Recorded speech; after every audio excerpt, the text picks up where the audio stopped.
Pa frikë mund të thuhet se mbrojtësi më i mirë i Serie A deri tani është një shqiptar. Bëhet fjalë për Amir Rahmanin e Napolit.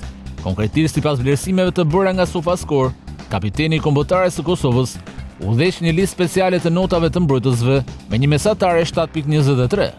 Kjo not duhet thënë se është mesatarja e të gjitha vlerësimeve të marra deri tani në këtë fazë të kampionatit të Serie A nga ana e mbrojtësit, teksa pas tij renditet Interisti Bastoni me vlerësimin 7.21, kurse podiumi i kësaj renditjeje speciale plotësohet nga Buongiorno, që është partneri i Rahmanit në qendrën e mbrojtjes së Napolit. Ndërkaq, një mbrojtës që ka luajtur në Serie A, por që po bën mirë në Spanjë, është Marash Kumbulla.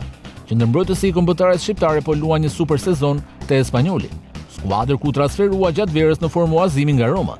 Ndryshe nga sa mendohej, mbrojtësi Kuqezia ka dalë që dy klubet, Espanyoli dhe Verdekuisht italian, të mendojnë seriozisht se çfarë do të bëjnë me të në fundin e sezonit. Spanjollët dëshiron të mbajnë në skuadër Kumbullën, një lojtar që në këtë sezon ka zhvilluar 30 ndeshje, 29 prej të cilave si titullar, duke shënuar gjithashtu edhe 3 gole.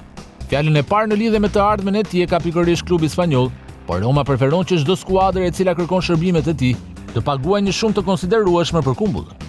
Gjithsesi mbetet